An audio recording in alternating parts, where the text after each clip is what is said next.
আজকাল সমাজটা ধ্বংস হয়ে গেছে জুয়া খেলতে খেলতে। তো আজ একটু আসলাম দেখি কোথায় জুয়া খেলতেছে ওরা। যেহেতু আমি একজন দফাদার, আমারও একটা দায়িত্ব আছে। তো এই সেই খোঁজায় যে বেরিয়ে আসলাম দেখি কোথায় জুয়া খেলতেছে।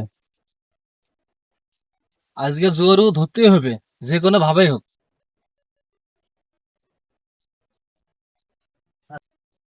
এখন তো পুলিশ আসতেছে, ওমাকে তো খবর তো দেওয়াই নাকি।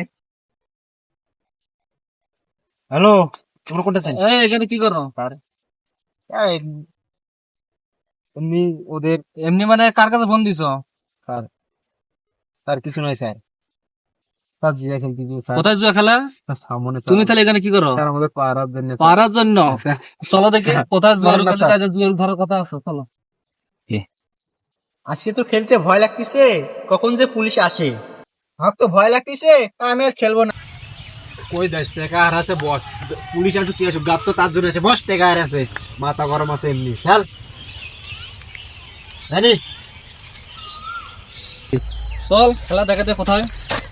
স্যার স্যার ওই যে স্যার ওই যে স্যার ওই যে স্যার স্যার ওই যে স্যার।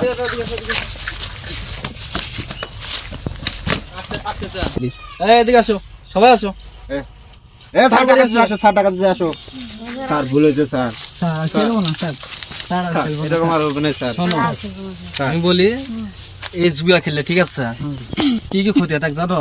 না, এক হলো অর্থের ক্ষতি, দুই সময়ের ক্ষতি, তিন হলো পরিবারের ক্ষতি। ঠিক আছে, এটি খেলবেন, টাকা যাবে, টাকা হাত যাওয়ার পরে যখন বাড়িতে যাবেন ঠিক আছে, তখন বউয়ের সাথে, মায়ের সাথে, বাবার সাথে বিভিন্ন কথা নিয়ে কাজে লাগবে। ঠিক আছে, আর এখানে তোমরা যে সময়টা লস করতেছো এই সময়টা কি আর পাবা? না স্যার, হ্যাঁ? তো এই ধরনের কাজ আর করবা না স্যার, হ্যাঁ? না স্যার। ঠিক আছে, এই ধরনের কাজ নেক্সট টাইম আর হয় না। আচ্ছা, আজকে ছাড়ি দিলাম, ঠিক আছে, বাসায় চলে যাও, সবাই যাও। চলো চলো যাও। স্যার আসি স্যার। ঠিক আছে, চলে যাও।